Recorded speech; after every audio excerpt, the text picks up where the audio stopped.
Ever had one of those nights where your mind feels like a browser with too many tabs open, each one flashing, demanding attention?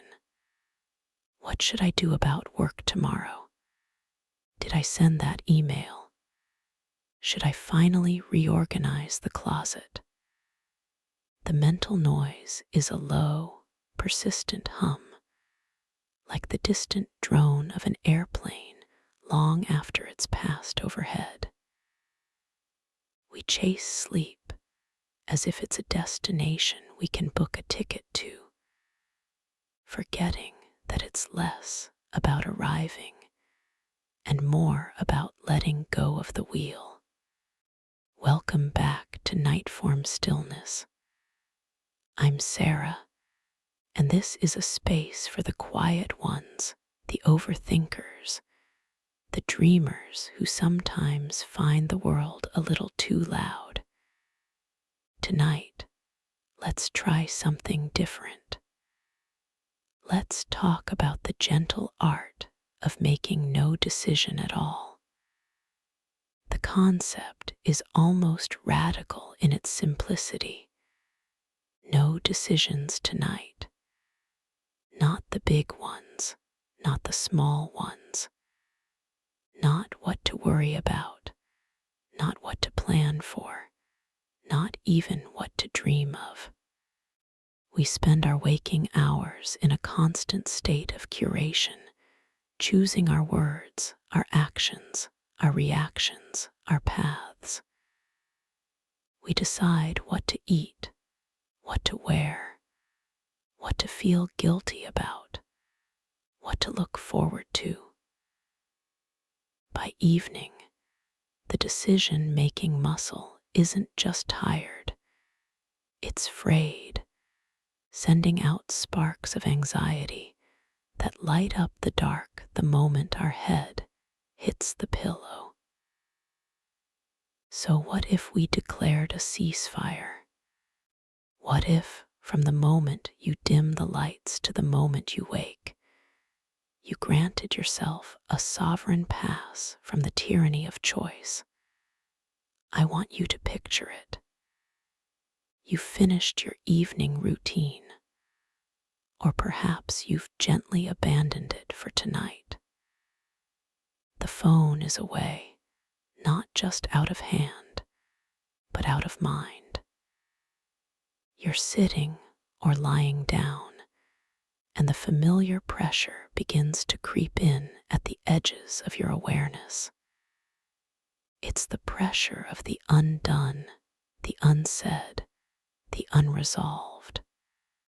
Instead of engaging with it, you say softly, internally, no decisions tonight. It's not a shrug of resignation. It's not, I can't deal with this.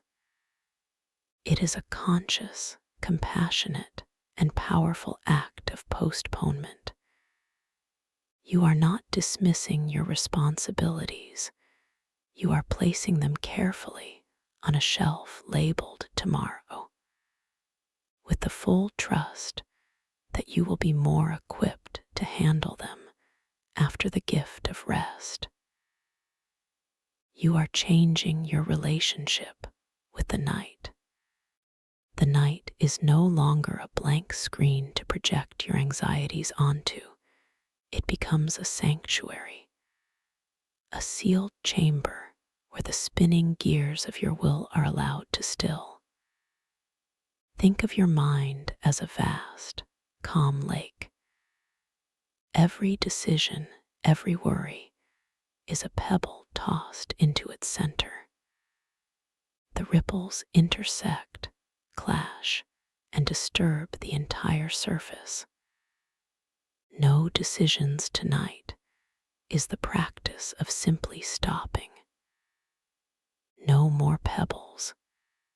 You sit at the water's edge and watch as the ripples gradually fade. The water becomes smooth, reflecting only the moon and the stars. That smooth surface is your entry point into rest. It's not about forcing emptiness. That in itself is a decision, an effortful act of will. It's about permitting natural settling to occur. The particles of your day's stress will sink on their own time to the soft bottom. Your job is merely to not stir the water back up. You might wonder, but what about the thoughts that come anyway? And they will. This isn't about thought suppression. It's about disengagement from the executive function. When the thought arrives, I really need to decide on that project proposal, you acknowledge its presence. You see it like a leaf floating down onto that still lake. You note it. Ah, there's the project thought. But you make no decision about it. You don't pick it up, examine its veins, tear it apart, or try to build a tree from it. You don't decide to solve it, and you don't decide to fight it. You let it float. Your only commitment is to not engage in the mental action of deciding. The thought may float there for a while, and eventually it will drift from the center of your awareness beyond the periphery.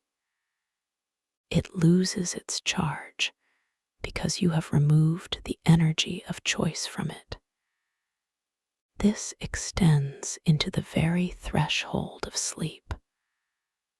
Often, we approach sleep as something we must do. We decide to try a technique, to count breaths, to visualize.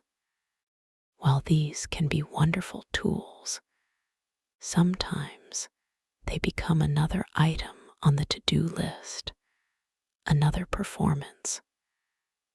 No decisions tonight includes releasing the decision to achieve sleep. You are not trying to sleep.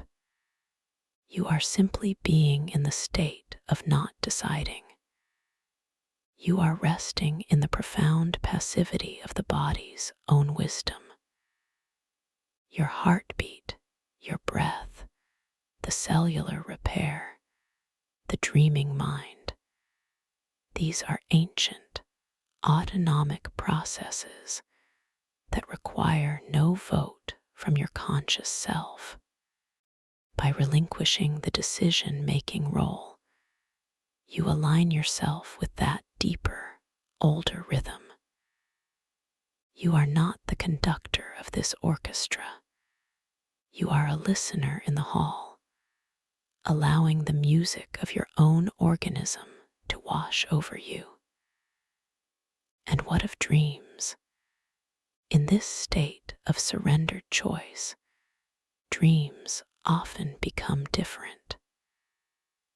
When we release the grip of the deciding, controlling daytime mind, we open the gates to the more symbolic, fluid, and mysterious language of the subconscious. Dreams might feel less like rehearsals for daytime problems and more like poems, abstract paintings, or visits to strange, familiar landscapes. You might find yourself simply observing in a dream without the imperative to change the narrative or solve the puzzle. It's a practice in receiving, not directing. You go to sleep with open hands, not clenched fists, and in doing so, you might catch what the night has to offer. So tonight, as you prepare to leave the waking world, experiment with this mantra of permission. No decisions tonight. Say it like a secret to your soul. Feel the subtle, physical unclenching it can bring, maybe in your jaw, your shoulders, the space between your eyebrows. The world and its demands will be there in the morning, and you will meet them. But for these precious hours, the kingdom of the night is yours, and its only law is stillness. Your only task is to trust that you are held, that rest is your birthright, and that sometimes the most profound action is a deliberate, gracious inaction. I hope this concept wraps around you like a soft blanket, a gentle authority that gives you permission to truly clock out. Thank you for sharing this quiet space with me. However your night unfolds, may it be kind to you. Until next time, remember, the night doesn't ask for your decisions, only your presence. Sweet dreams, dear friend. The quiet after declaring no decisions isn't an empty quiet. It's a different kind of fullness. If you tried it, even for a few moments last night, you might have noticed it first as a space, a slight, bewildering gap where a reaction used to be. The mind, so used to its job of judging and choosing, might have circled that space like a confused bird. That's okay. That circling is part of the settling. Tonight, let's go a little deeper into that space. Let's talk about what actually happens in the mind and body when we step off the treadmill of constant choice. This isn't about willing yourself into blankness. It's about understanding the gentle archaeology of your own rest. Think of a day, any ordinary day. From the alarm's first beep, you're in selection mode. Snooze or get up, coffee or tea, which email first, reply now or later. Is that comment from a colleague something to address or ignore? The stream is relentless, a cascade of micro choices that demand tiny sparks of mental energy. By nightfall, the cumulative effect isn't just mental fatigue. It's a specific kind of neural clutter. Your brain's prefrontal cortex, the CEO, the decision maker, has been holding a continuous meeting for 16 hours. It's exhausted, but it doesn't know how to stop the agenda. So it brings the memos into bed with you. No decisions tonight is, in a very real sense, closing the corporate office and sending everyone home.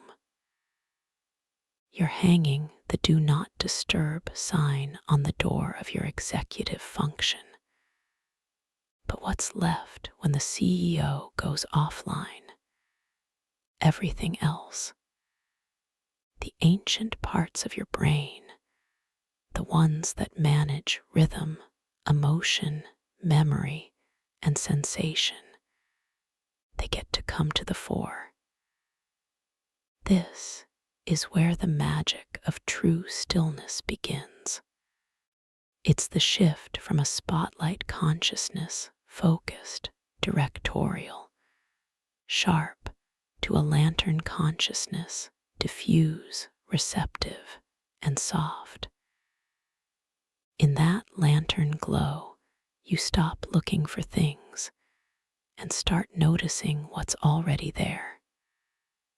The weight of the blanket, the cool side of the pillow, the distant, rhythmic sound of a refrigerator, the faint, slow parade of thoughts that no longer require your intervention.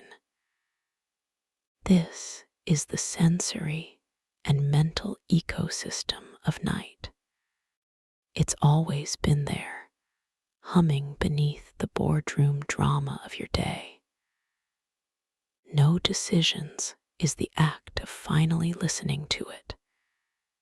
You might find in this state that memories surface, not the urgent, problem-solving ones, but fragments.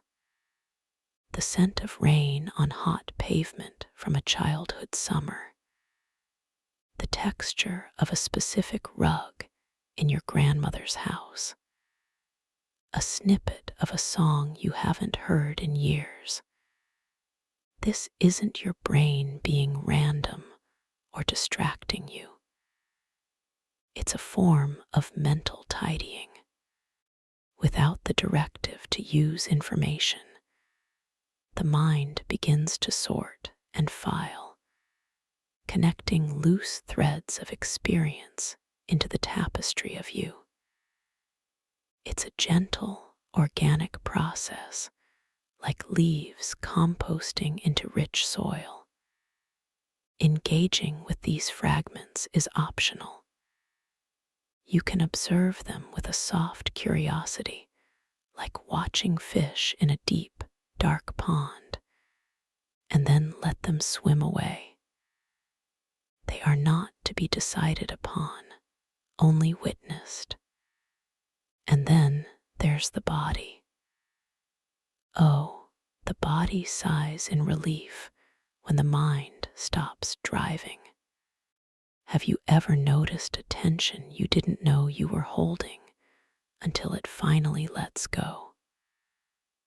A clenching in the belly that softens, a tightness across the shoulders that dissolves like sugar in warm water. This is the physical counterpart to the mental ceasefire. When you stop deciding, you stop preparing. So much of our chronic, low-grade tension is the body bracing for the next decision, the next action, the next potential threat. It's a physiological state of readiness. No decisions signals to the nervous system. Stand down. The coast is clear. The baton is passed from the sympathetic system, fight, flight, fix, to the parasympathetic, rest, digest, restore. Your heart rate may slow almost imperceptibly. Your breath naturally deepens, finding its way from the shallow chest into the quiet belly. This is not something you do. It is something you allow by ceasing to do everything else. Now, let's address the friendly elephant in this quiet room. What about the itches? The sudden urge to turn over, to check the time, to scratch your nose, to get a glass of water. Aren't those decisions? This is where the practice turns from a concept into a beautiful, subtle art. You don't become a statue. The body has needs it communicates. The key is responsiveness over impulsivity. If your body genuinely calls for a shift, you respond with the same gentle, non-judgmental awareness. You move, you sip water, you adjust the covers.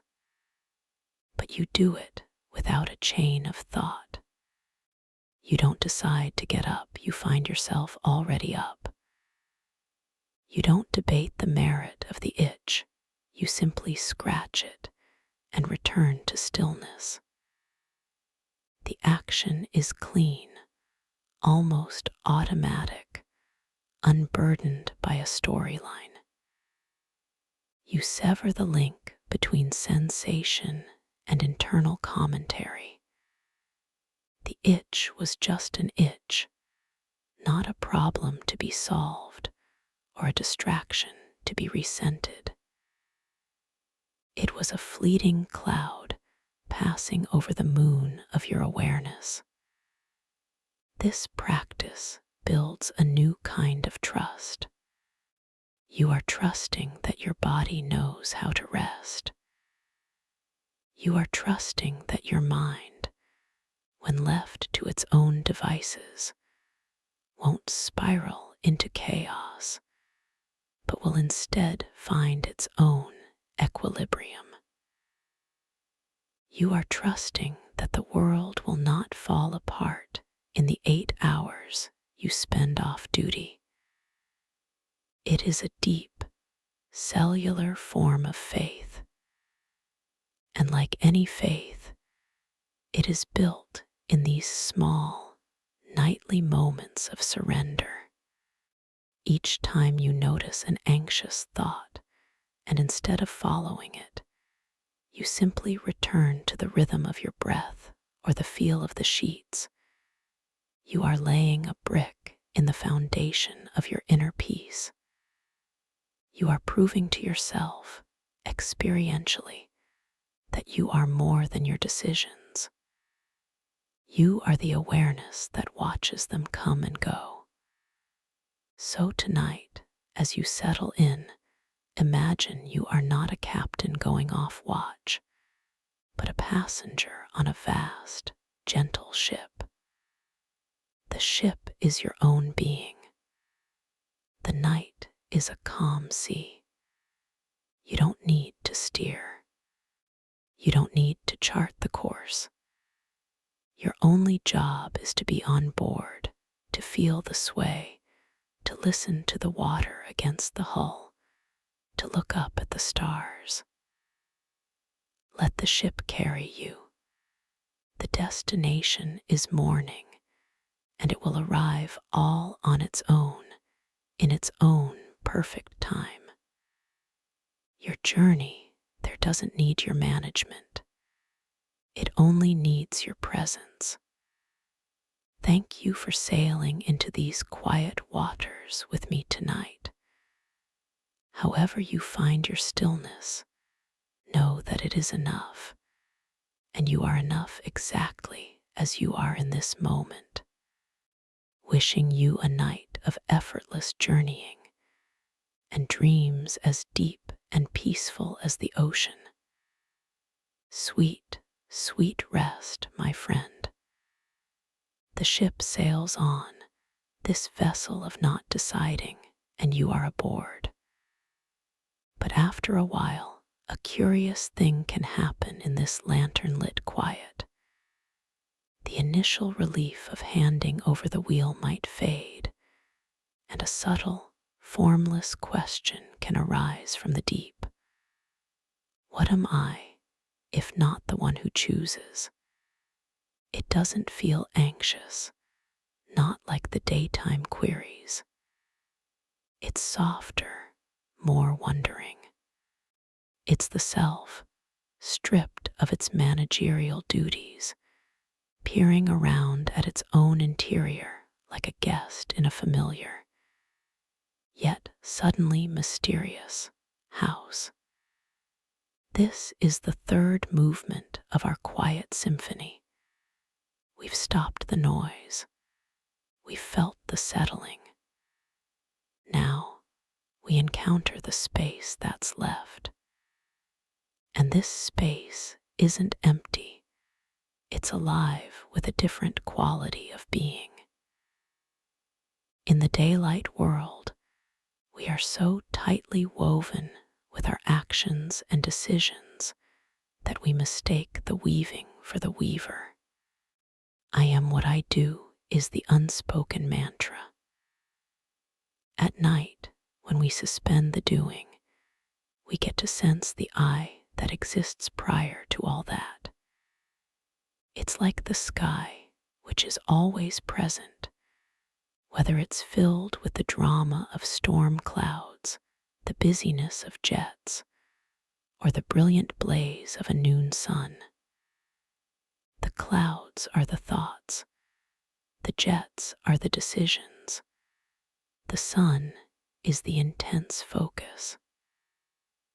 No decisions is the practice of watching the sky long after the clouds have drifted away and the air traffic has ceased. You're left with the sheer, boundless blue. That blue is your awareness itself, spacious, clear, and fundamentally undisturbed by whatever passes through it. You might feel this as a slight disorientation at first, a gentle emptiness in the chest that has nothing to do with sadness, a sense of being both very small and incredibly vast. Your familiar identity, Sarah the host, the friend, the thinker, the planner, is resting. What's here is the consciousness that hosts all those roles.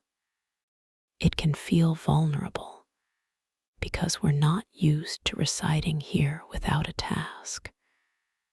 We're used to decorating the space of our minds with furniture of thought.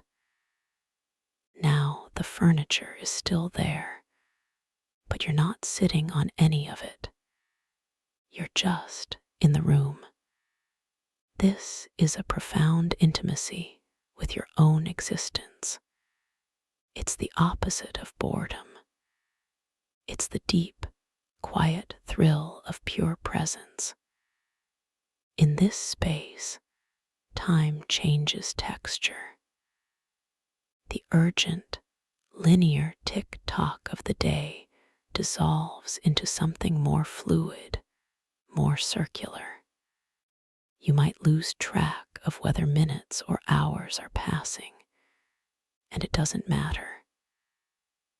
This is your system returning to its natural, rhythmic time, the time of the seasons, of breath, of heartbeat.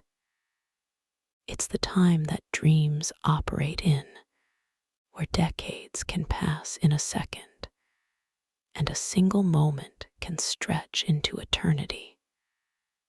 By relinquishing the decision to manage your time, I must fall asleep by 11.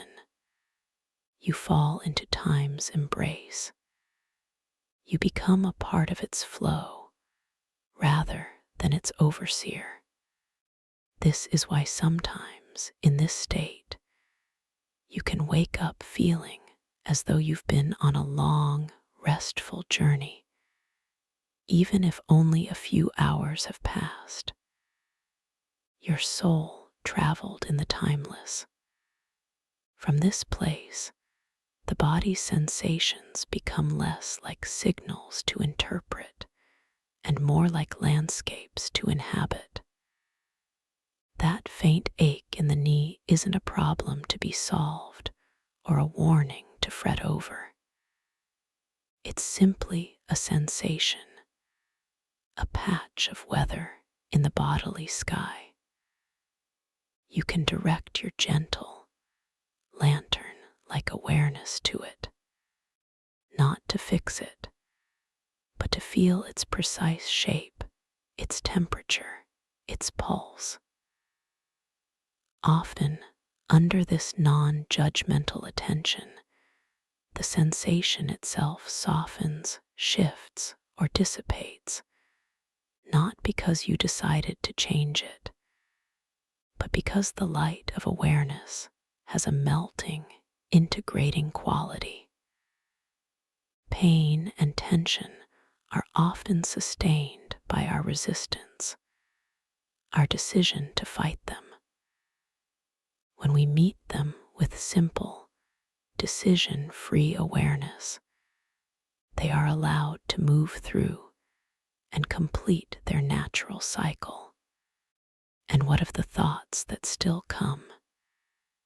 In this deeper space, they are seen for what they are, ephemeral creations, like the distant sound of a train whistle carried on the wind. They have a melancholic, beautiful quality of being separate from you. You don't own them. You are the space in which they are heard. A worry about tomorrow might arise, and instead of it being a hook that pulls you into a whirlpool, you can see it as a little paper boat placed on the stream of your consciousness. It will float along, turn a corner, and vanish from sight.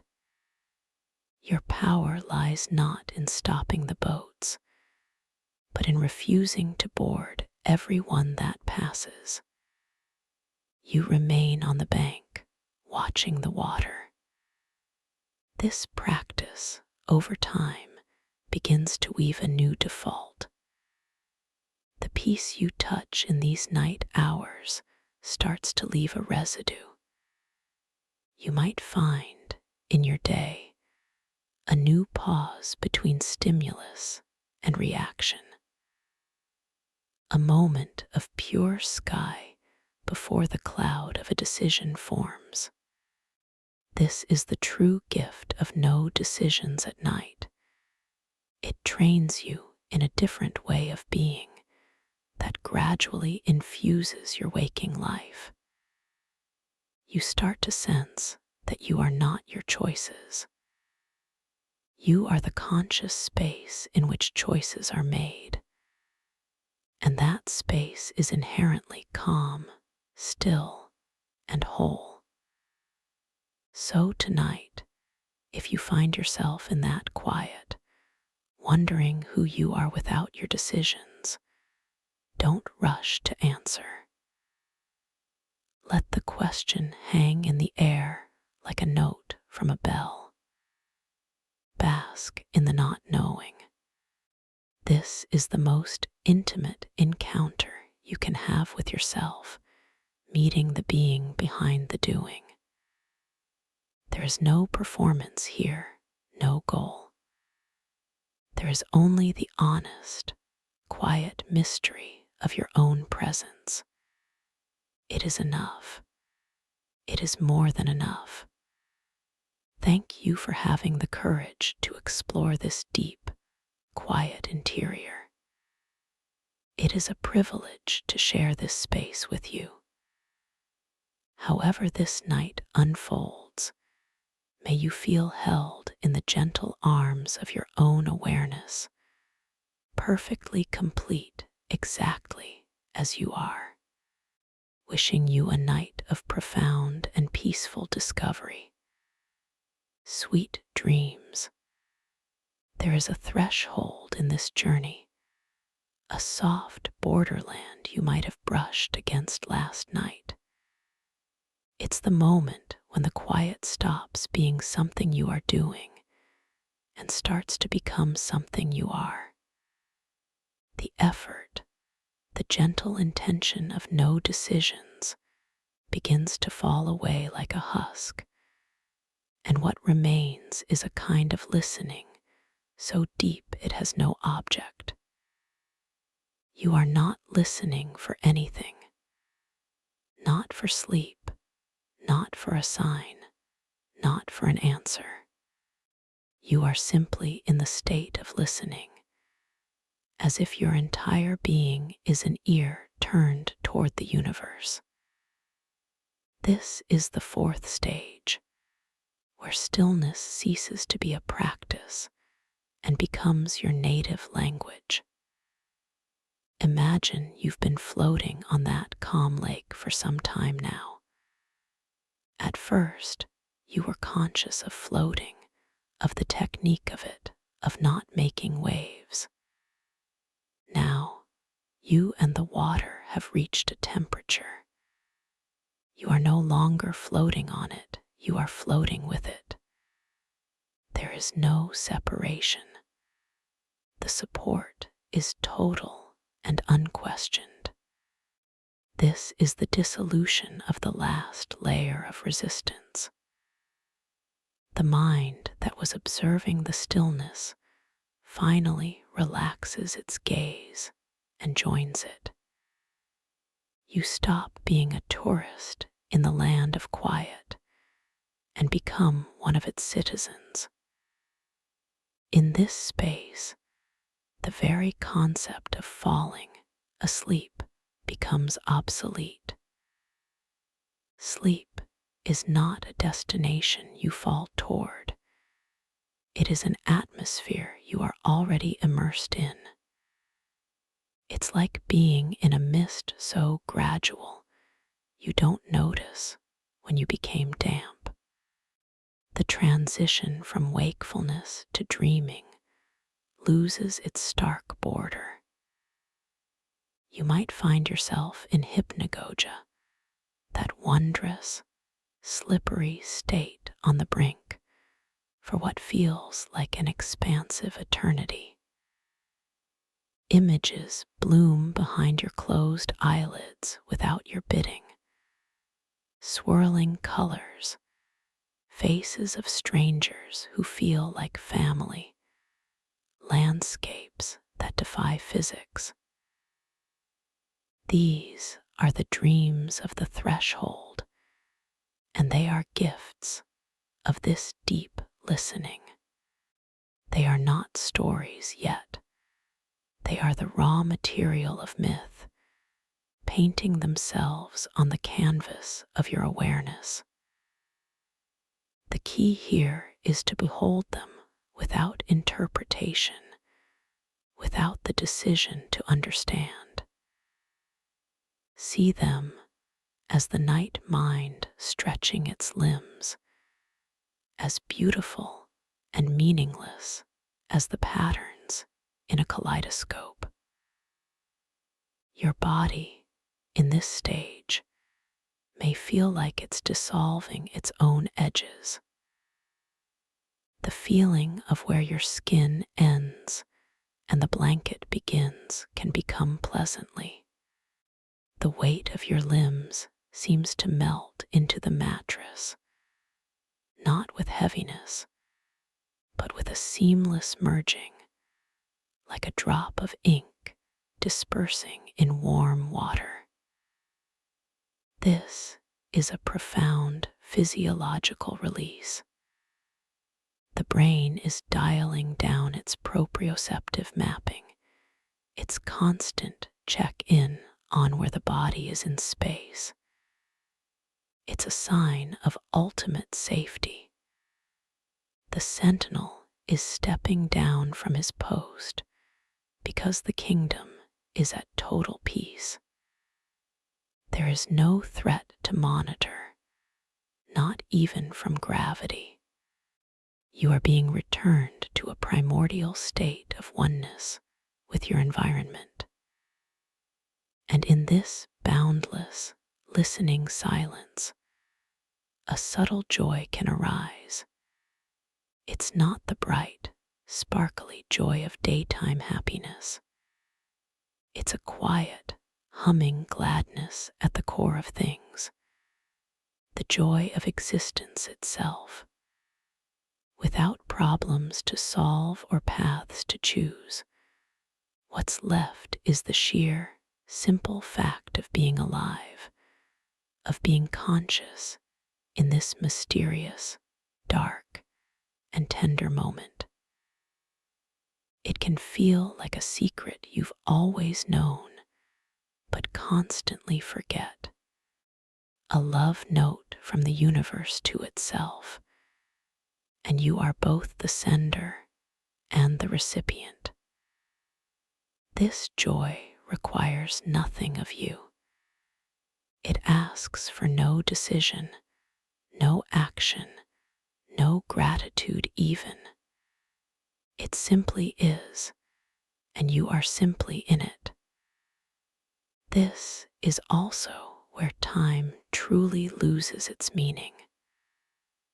The clock on the wall becomes a mere ornament, its ticking absorbed into the silence.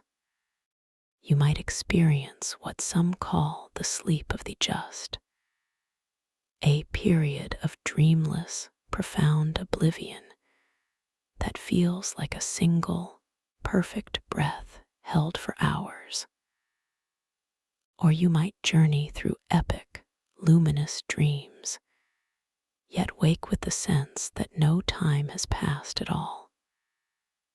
This is because you are operating in the soul's time, which is elastic and deep. In this time, rest is measured not in hours, but in layers of restoration reached. If a thought or a fragment of the day should surface here, it is transformed. It arrives wrapped in this deep silence, and therefore it loses all its urgency and sharpness. A memory of a slight from work doesn't come with its sting. It comes as a curious artifact, a seashell on the beach of your mind. You can turn it over, note its shape and color, and place it back down, knowing the tide of stillness will smooth it over. There is no drama here. The theater has closed, and the props are just objects in the empty, peaceful hall. To rest in this stage is to know, in your bones, that you are part of something vast and intelligent. Your letting go is met with a boundless holding.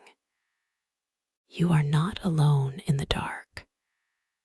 You are the dark, and the dark is friendly. It is the womb from which all forms emerge and to which they return.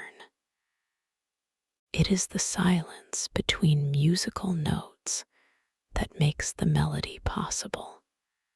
By inhabiting this stillness so completely, you are aligning yourself with the fundamental creative pulse of life, the out-breath of day, the in-breath of night.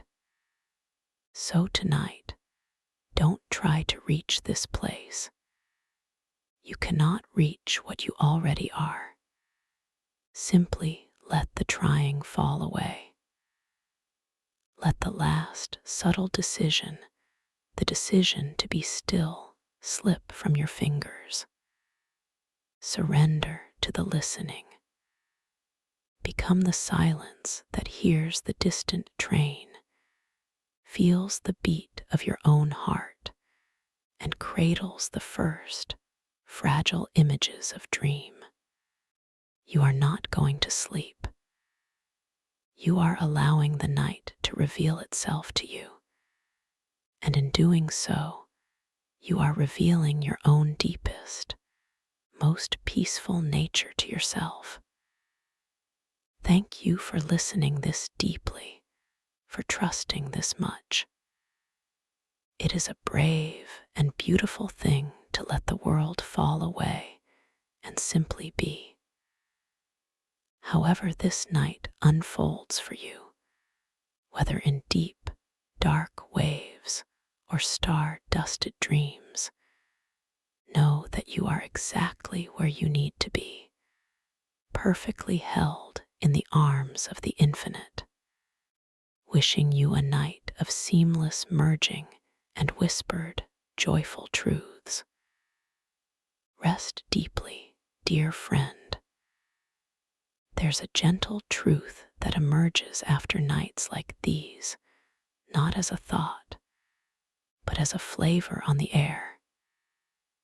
It's the understanding that this stillness we've been exploring isn't a place you visit. It's not a room you enter when you close your eyes. It's a dimension of yourself that was there all along, waiting beneath the noise like the deep, cool earth beneath a sun-baked path. fifth night is about roots. It's about feeling that stillness not as an experience, but as your foundation. The quiet isn't something you find, it's what you are made of. The decisions, the thoughts, the busyness, they are the weather. But you are the sky, and you are the ground. Tonight we sink. After so much floating, there can be a longing for contact, not with something external, but with the internal bedrock. This is where the body speaks in a language older than words. It's the intelligence in the curve of your spine as it settles, the ancient memory in your bones that knows how to be heavy, how to be supported. In the deep quiet, you can begin to feel yourself not as a silhouette against the world, but as a continuation of it. The mattress isn't just holding you. It is the next logical layer of a single, unified field of rest. The blanket's weight is a gentle, constant reminder of gravity's embrace, not a force pressing down, but a force holding you in a loving, eternal conversation with the planet. You are not lying on the earth. You are an extension of the earth, dreaming.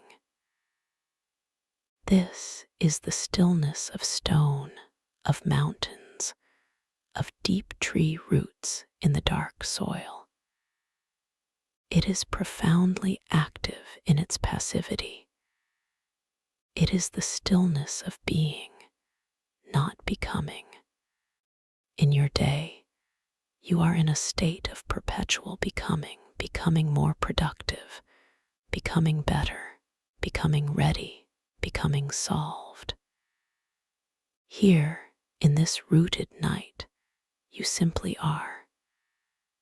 And in that being, there is an immense, quiet power.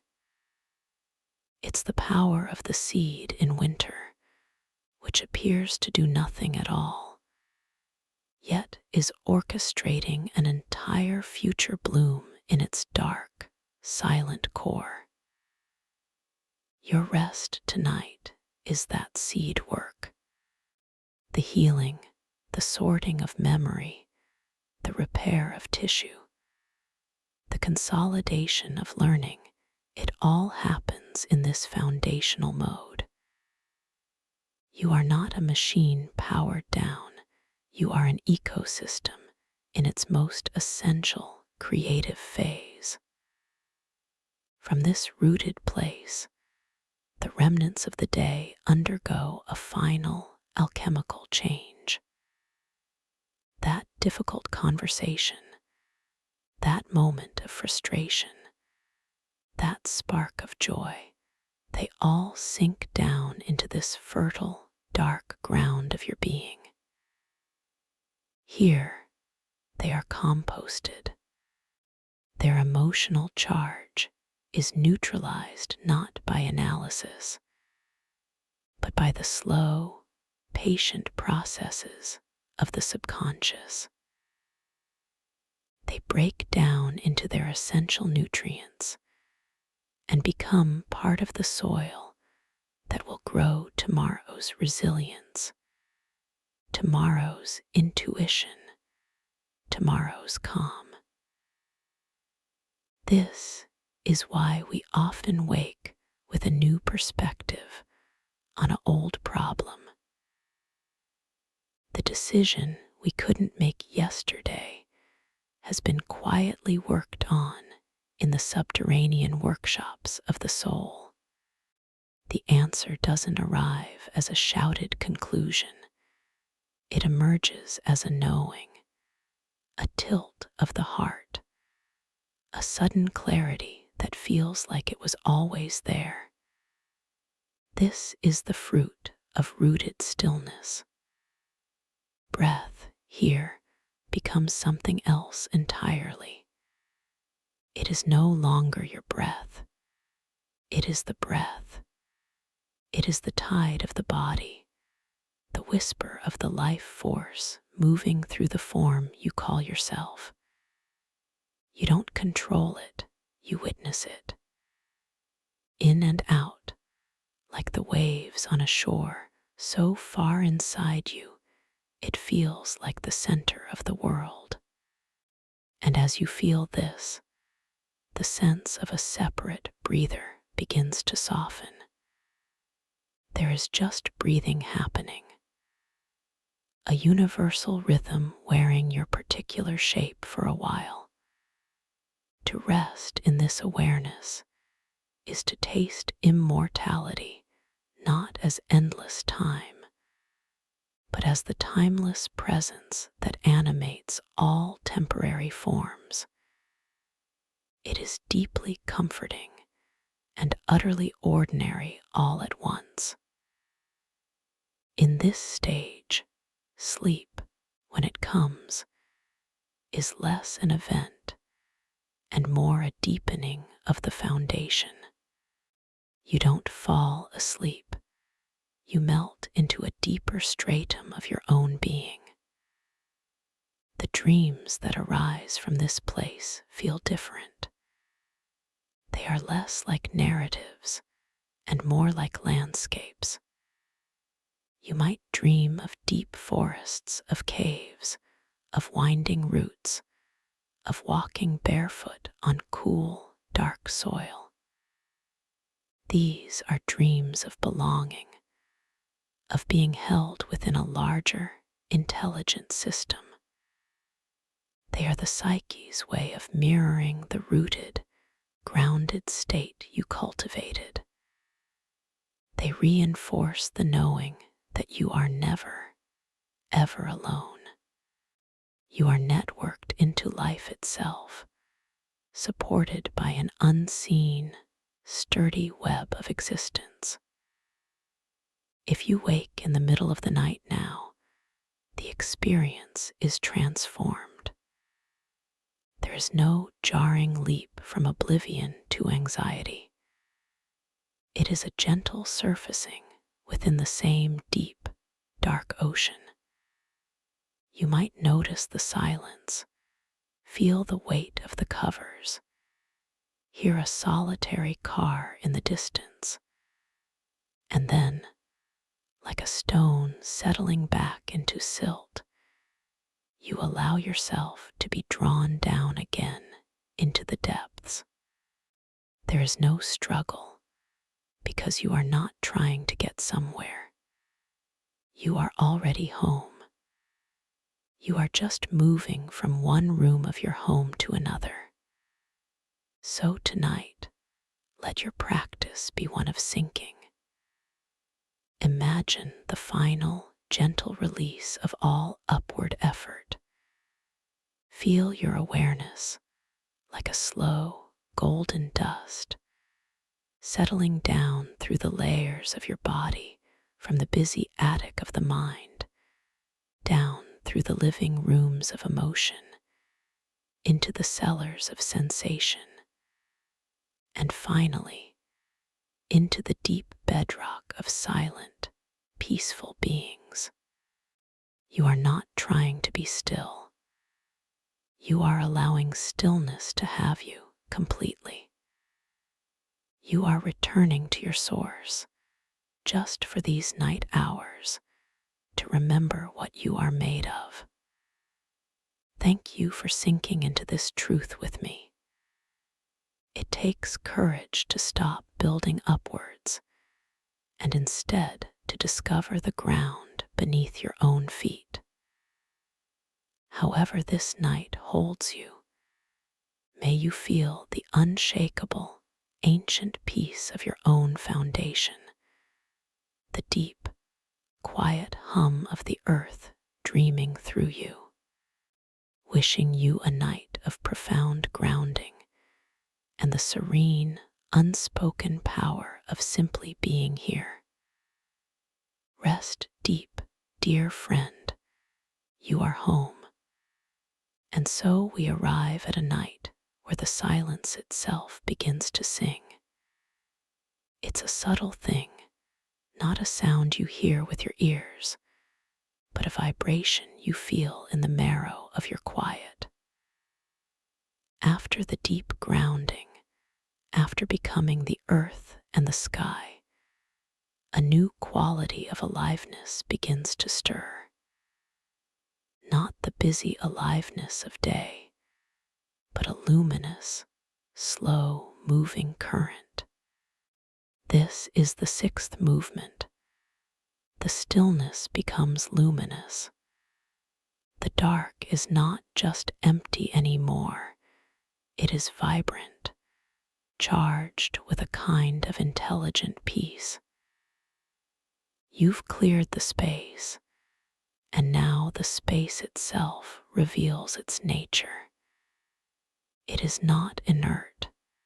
It is awake. Think of a very deep, clear lake at night. The surface is perfectly smooth, a black mirror. But if you gaze long enough, with soft eyes, you begin to see the stars reflected in it, not just above, but also below, as if the water holds a second, deeper sky. Then you might notice the faint, greenish glow of bioluminescence far down in the depths, a silent, living light that pulses when stirred by nothing more than the slow drift of the water itself. Your stillness has become like that lake. The surface is calm, but the depths are alive with a gentle, endogenous light. This is the light of pure awareness, shining without an object. It's what you are when you are not being anything in particular. In this luminous stillness, the boundary between waking and sleeping softens into irrelevance. You may find yourself in a state where you are profoundly rested, vividly aware, and yet utterly adrift from any anchor in time or task. It's a sacred in-betweenness. The Japanese have a word for the subtle, wondrous light of dawn or dusk, kojin. It's not day, not night. It's a threshold light. The light in this stage of your rest is like that, an inner kojin. It's the dawn and dusk of your own consciousness happening inside you. In this light, perceptions become exquisite.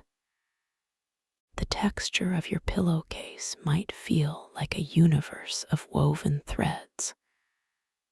The sound of your own heartbeat is a distant, comforting drum from a friendly tribe. The slow expansion and contraction of your lungs is a tide washing over the shores of a hidden, inner continent. This is where gratitude arises without a cause. It doesn't come from thinking of things you're thankful for. It wells up from the bedrock of your being like a silent spring. It is gratitude for existence itself, for the miracle of this breath, for the mysterious fact of consciousness, for the soft dark that holds you. It has no list, no recipient. It is a state, a flavor of the luminous silence. It's the heart's natural resonance when the mind is finally, fully at peace. This gratitude doesn't ask for anything to change. It is a complete, satisfied yes to this exact moment. exactly as it is. From this place, any lingering fragments of the self, the last little stories of I, as a separate entity, begin to shimmer and become translucent. You might have the direct, wordless understanding that the awareness that is listening to the silence is the same awareness that hears a bird at dawn, that feels pain, that knows joy. It is not your awareness, privately owned. It is awareness itself, and you are a location where it is happening. This is not a cold, philosophical idea. It is a warm, felt reality. It brings a profound sense of belonging, of being a unique and precious expression of a single, universal quiet. The loneliness that sometimes haunts the edges of human experience dissolves here. How can you be alone when you are this connected, when the very fabric of your consciousness is the same fabric of the night? Dreams in this luminous phase can become experiences of pure essence. You might not remember plots or characters, but you might wake imbued with a color, a deep, resonant blue that feels like wisdom, or a warm, gold light that feels like unconditional love.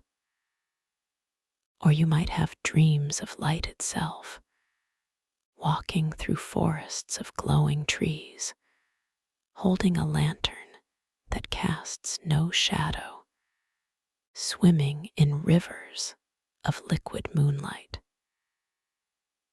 These are dreams of the soul recognizing its own nature.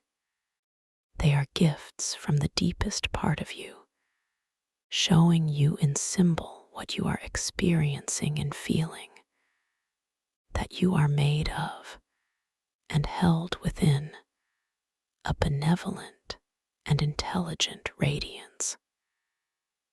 If a thought or memory should grace this luminous field, it is immediately bathed in this gentle light. It loses all its shadow. A regret viewed from here is just a shape, a fascinating contour in the landscape of your life, with no power to hurt.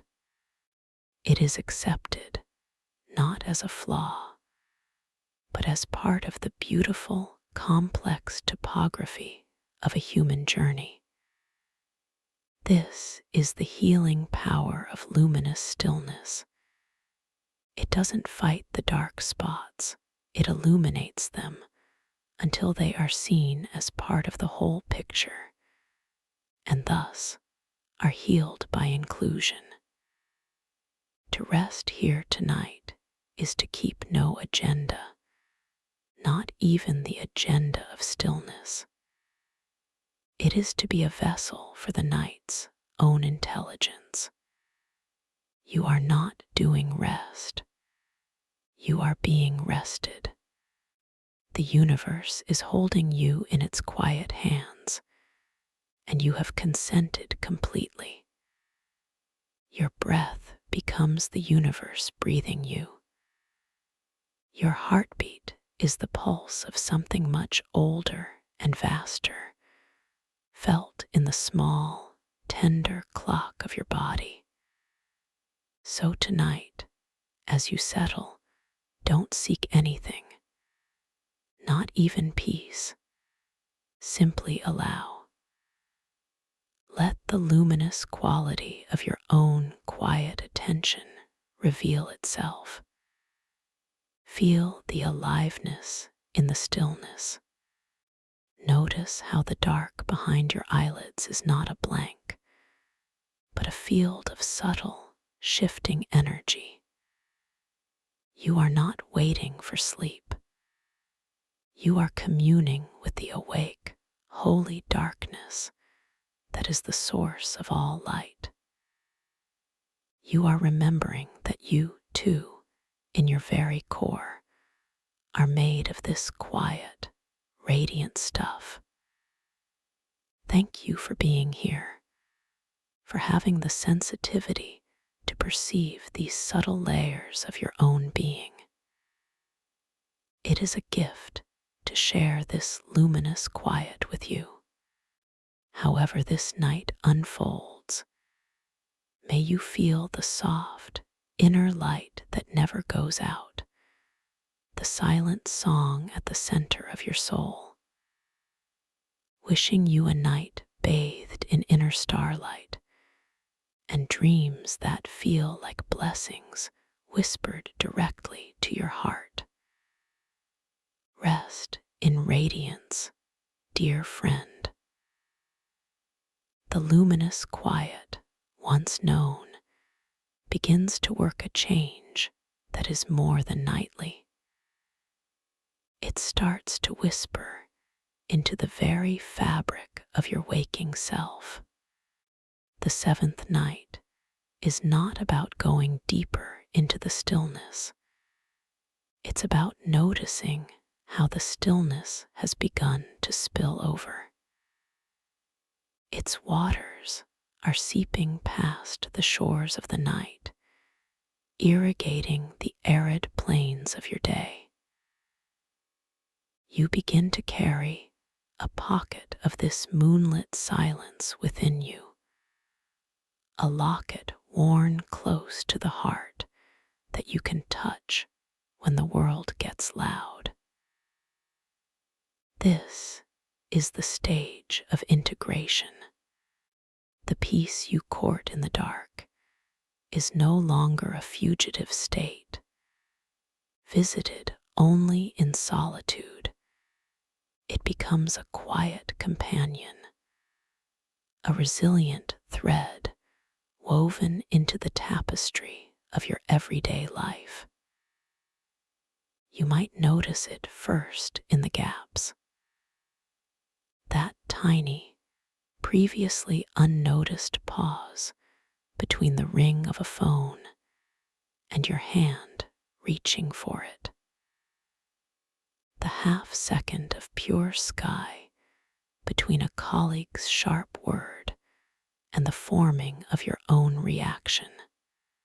In that sliver of a moment, the luminous quiet from last night flares, just for an instant.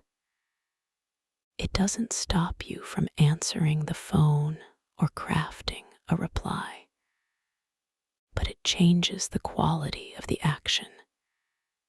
It infuses it with a drop of spaciousness. You are no longer a chain of automatic reactions. You are a conscious being moving through a sequence of events, with a little night silence humming in the background like a tuning fork. This is the most practical magic of our journey. No decisions tonight was the training ground for fewer reactive decisions tomorrow. When you have spent hours practicing the art of non-engagement, of letting thoughts float like leaves, you build a new muscle memory for the mind. In a stressful daytime moment, you might find yourself, almost miraculously, taking a mental step back. You see the wave of frustration coming, but instead of being pulled under, you feel the rooted, earthy stability from stage 5. You remember you are the ground, not the weather. The frustration crashes. It might even soak you, but it doesn't sweep you away. You remain. And in that remaining, you find a new kind of power the power of response over reaction. The integration is sensory, too. The heightened awareness of the blanket's weight, the cool pillow, the sound of your own breath, these were nighttime practices. Now, you might catch yourself truly feeling the warm mug in your hands at your morning desk, the texture of the paper as you turn a page, the exact quality of the afternoon light falling across the floor. You are not just seeing or touching, you are communing with the sensory world. The world becomes more vivid, not because it changed, but because you are meeting it with the same receptive, luminous attention you cultivated in the dark. You are bringing the lantern consciousness out into the daylight. Everything softens at the edges, becomes more itself, more beautiful in its simple being. And what of dreams? They begin to lose their separateness. The insights, the feelings, the symbols from the night don't feel like visitors from a foreign land anymore. They feel like memos from a wise, inner colleague who works the night shift. You might wake with a phrase, an image, or just a mood that lingers. And instead of shaking it off with the sleep from your eyes, you carry it with you. You ponder it lightly while making coffee. It becomes a lens through which you view the morning. That dream of a key might not solve a literal puzzle, but it gives you a sense of potential, of something about to unlock. The dream of a vast, calm ocean might infuse your entire day with an unshakable, deep blue calm. The boundary between the dreaming mind and the waking mind becomes porous, allowing wisdom to flow in both directions. This integrated state also changes your relationship with noise, both external and internal. The honking traffic, the office chatter, the relentless pings from devices, they don't disappear, but they lose their ability to violently pull you from your center. They become like weather patterns moving across the surface of your lake. You can hear them, acknowledge them, and yet remain anchored in the deeper, still waters beneath. The internal noise, the worry, the planning, the self-criticism meets the same fate. It doesn't magically vanish, but when it arises, you greet it with the gentle disinterest you practiced at night. Ah, there's the planning thought. You note it, and you return to the sensation of your feet on the floor, the breath in your body, the quiet hum of the luminous thread within. You are no longer at war with your own mind. Tonight, then, your practice is one of gentle observation. As you lie down, review the day not with judgment, but with the soft curiosity of a naturalist.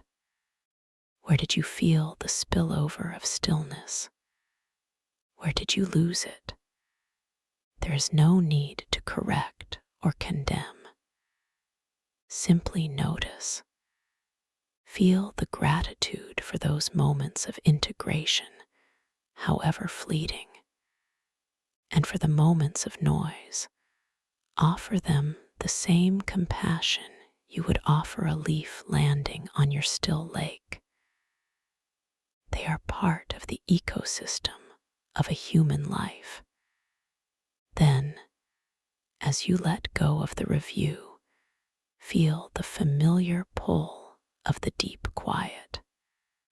But now, feel it not as an escape from the day, but as a homecoming to the source that is now feeding your days. You are not leaving one world for another. You are circulating between two rooms of the same house, and the door is always open. So rest tonight with the knowledge that you are weaving a seamless garment. The thread of night stillness and the thread of day presence are being spun together on the loom of your attention. You are creating a life that does not fracture into opposites, busy vs calm, stressed versus peaceful, but becomes a unified whole with a quiet, resilient center that holds through all the changing scenes. Thank you for weaving this practice into the tapestry of your life. It is a courageous and beautiful act of self-creation. However this night finds you, may you feel the graceful continuity between your dark and your light, and may you wake tomorrow feeling not just rested, but inherently whole, carrying the friendly, luminous silence right into the heart of the brand new day. Rest well, dear friend. You are becoming your own sanctuary. There comes a point on this quiet path where the path itself seems to fade, and you are simply walking in a familiar, beloved landscape. The eighth night is like that. The techniques, the stages, the conscious turning towards stillness, they begin to feel like old, well-worn tools you no longer need to grip so tightly. They have done their work. They have remodeled the inner terrain. Now you inhabit it. This is the stage of embodiment. The stillness is no longer something you do or even something you have. It is what you are, in the same way that a river is wetness and flow, or a tree is rootedness and growth. It is your baseline, your normal. The frantic world hasn't changed, but your center of gravity has shifted permanently to a place of unassailable calm. In this embodied stillness, sleep itself undergoes a final transformation. It is no longer a separate state you get or achieve. It is a natural, organic expression of the quiet you carry. The movement from wakefulness to sleep is as seamless as dusk deepening into night. There is no struggle at the border, because there is no border. You are already resting so deeply in your own being that the body's surrender into unconsciousness is just a slight, gentle tilt into another facet of the same jewel. You might not even notice the moment you fall asleep. It is more like the quiet simply gets a little richer, a little darker, a little more infinite. Sleep becomes a friend you are already conversing with long before you close your eyes. From this place, Dreams can become startlingly clear, yet they hold no tyranny. They are like watching a profoundly meaningful play, knowing you are both the audience and the actor, yet feeling no anxiety about the plot. You observe with a detached, tender fascination. The dreams might speak directly to the process of integration, showing you symbols of wholeness, a perfectly woven basket, a bridge connecting two sunlit shores, a tree both in full leaf and deep, strong root. Or they might simply be playgrounds of pure sensation and beauty, reminding you that joy is a native language of the soul. Waking from such dreams feels like surfacing from a nourishing depth, not with grogginess, but with a sense of being refreshed at the most essential level, the level of meaning itself. The most profound shift, however, is in your relationship with the concept of rest. Rest is no longer confined to the horizontal hours. It becomes a quality you can access in a single breath. Standing in a slow moving queue, you can drop into the rooted stillness. In a moment of overwhelm, you can touch the luminous quiet. It's a secret well you carry within you, and its water is always cool, always deep. You begin to live in a kind of perpetual Sabbath of the soul, where a part of you is always at rest, even as the other parts engage with the world. This doesn't make you passive or detached. On the contrary, it makes your engagement purer, less contaminated by the frantic energy of scarcity and fear. You act from fullness, not from depletion. This embodied state also brings a gentle humor to the human predicament. You can watch your own old patterns of anxiety or rush arise with a kind of affectionate curiosity, like watching a pet hamster run furiously on its wheel. Ah, there it goes again, you might think, with a soft smile. The pattern, seen clearly in the light of this deep stillness, loses its conviction. It can't sell you its story of emergency anymore, because you are anchored in the eternal, quiet now, where all stories end and begin. Tonight, your practice is the practice of no practice. There is nothing to achieve, nowhere to go, no deeper level to reach. You are already here. So as you lie down, simply be present to the miracle of this effortless being. Feel the intelligence of your body arranging itself for repair. Sense the vast, friendly darkness of the room not as an absence of light, but as a presence, the presence of potential of rest, of the formless source from which all forms arise. You are not a visitor in this night. You are an expression of it. The night is dreaming itself through you. Thank you for journeying this far, for allowing this quiet transformation to take root.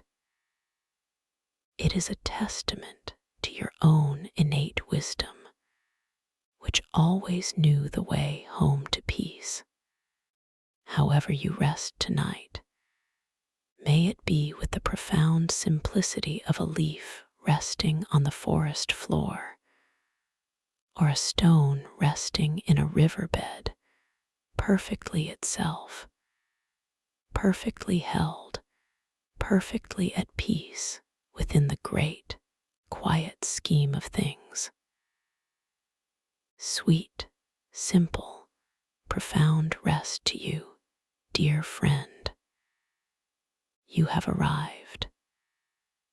The ninth night is not about going further, but about the sweetness of the return. It's the homecoming after a long journey where you realize the home you left and the home you found are the same place, seen with new eyes. The stillness is so complete now, so total, that it becomes ordinary in the most extraordinary way. It's the quiet hum of the refrigerator you no longer notice, the steady beat of your own heart that only speaks when you truly listen. This stage is about intimacy, the deep, wordless familiarity with your own peaceful existence. The drama of seeking is over. What remains is the gentle, glorious monotony of being at peace. In this intimacy, the very texture of time in the night changes once more. It becomes a wide, open plain. There is no anticipation of morning, no measurement of hours past. There is only this eternal velvet now. You might find yourself awake in the middle of the night, but the old labels, insomnia, restlessness, simply don't stick. You are just awake. And being awake in the deep silence is its own kind of paradise.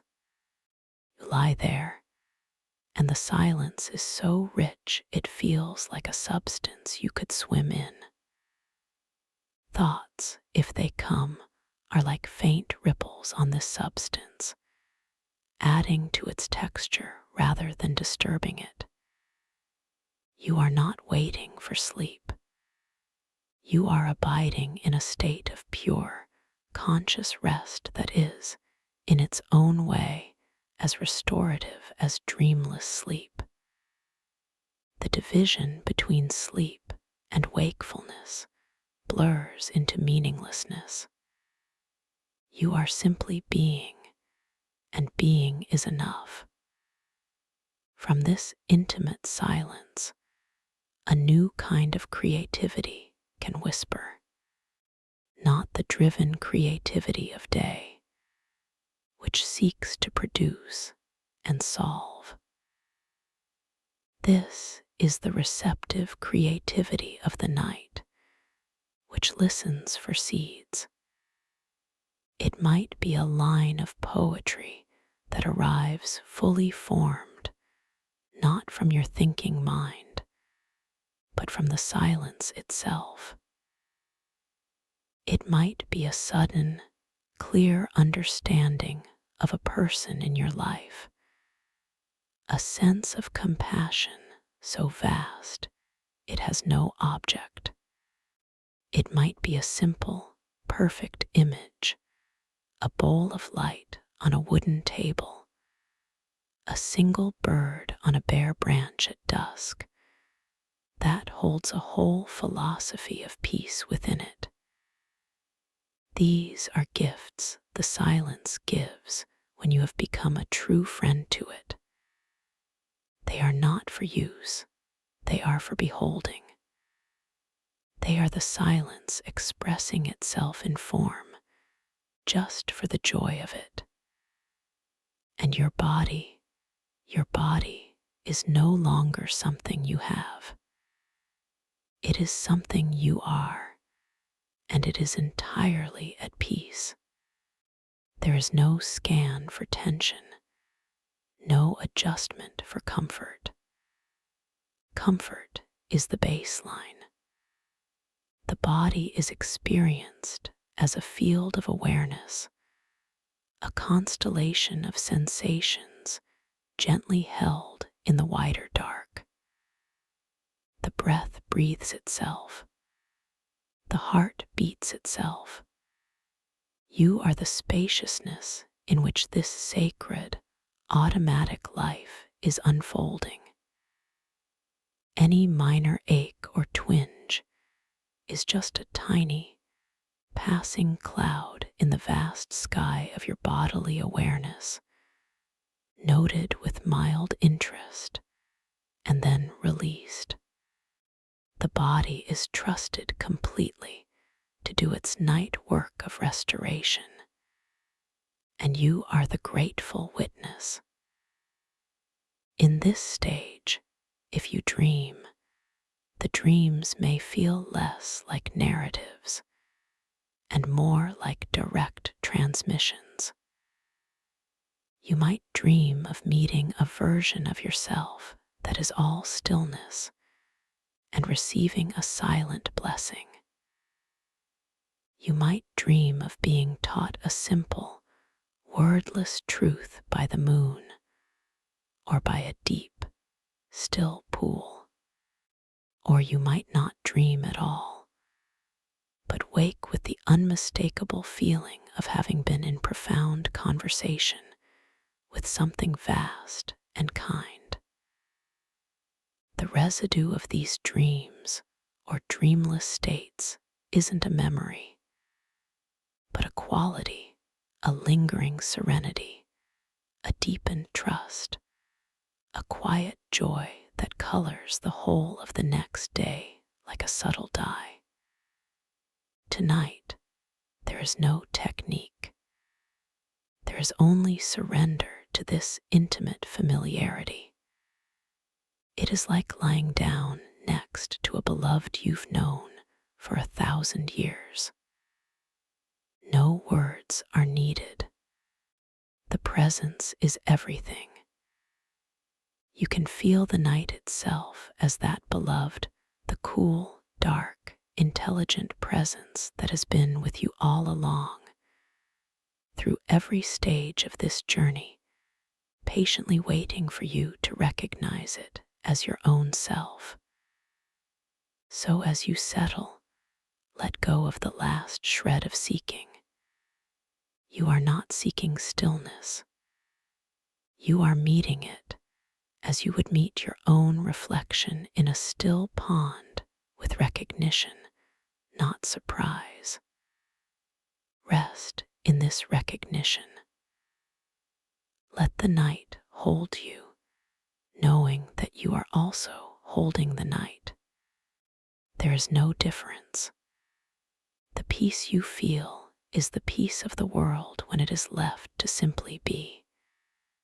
You are that. You have always been that. Thank you for coming home to this simple, profound truth with such grace and patience. It has been an honor to walk this quiet path with you. However you experience these hours, may they be steeped in the deep, ordinary magic of intimate peace, the peace that knows itself, and in knowing itself, knows everything. Rest in the sweet, familiar arms of your own boundless quiet, dear friend. The journey is complete, even as it joyfully, endlessly continues. The 10th night arrives not as a finale, but as a beginning in its purest form. The circle closes, but a circle has no end. It simply continues. You have journeyed from the noisy surface of a mind desperate for a decision, down through layers of quiet, into the luminous core of your own being. and back up into a life newly woven with that silence. Now, the quiet is not a place you visit, or even a state you inhabit. It is the very air you breathe, the ground you walk on, the eyes through which you see. This last whisper is not an instruction, but an invitation to live from this place fully and to share its gentle echo. You see, what has grown in these nights of deliberate stillness is not just a personal refuge. It is a resonance, like a stone dropped into the center of our shared human pond. The peace you cultivate sends out ripples you cannot see, but which touch shores you may never visit. Your calm in a hectic grocery line is a silent gift to the person behind you, straining with their own invisible burdens. Your patient breath in a moment of frustration is a cooling balm on the heated atmosphere of a room. Your ability to listen, truly listen, from that deep, quiet center can be the first solid ground a struggling friend has felt in years. This is the secret, sacred call to action that arises from absolute stillness, to become a living sanctuary, not by preaching calm, but by embodying it, to let your presence be a quiet room in the noisy mansion of the world. So, what does this look like day to day? It is subtler than any grand gesture. It is the conscious breath you take before you speak. It is the choice to feel your feet on the floor during a difficult conversation, anchoring yourself in the rooted stillness of stage 5. It is the moment you pause and look at the sky, not to check the weather, but to remember the spaciousness of stage 3. It is the gentle disengagement from the online argument, not with spite, but with the luminous understanding of stage 6, that your peace is more valuable than being right. It is the trust from stage 8 that rest is always available in a single inward glance. Your channel, Nightform Stillness, has been our shared campfire in the dark. But now, the fire is in your hands. You are the keeper of this quiet flame.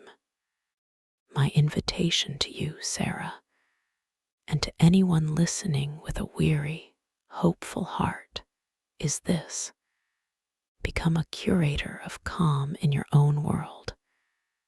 Start impossibly small. For 1 week, gift yourself 5 minutes of decision-free stillness each day. Not to achieve anything, just to be. Sit by a window. Feel the air on your skin. Watch a candle flame.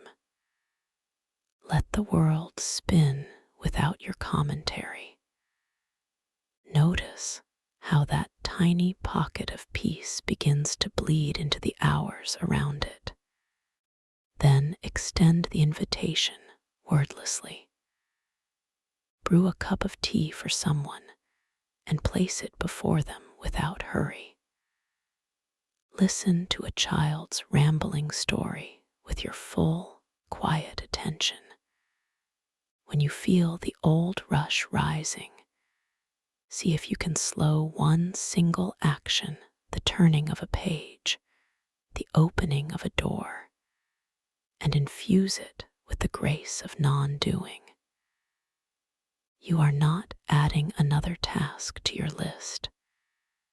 You are practicing the art of subtraction, of carrying the night's gentle no into the day's clamoring yes. The world will not stop being loud, but you can be the quiet within it. And in that quiet, you offer others permission to remember their own.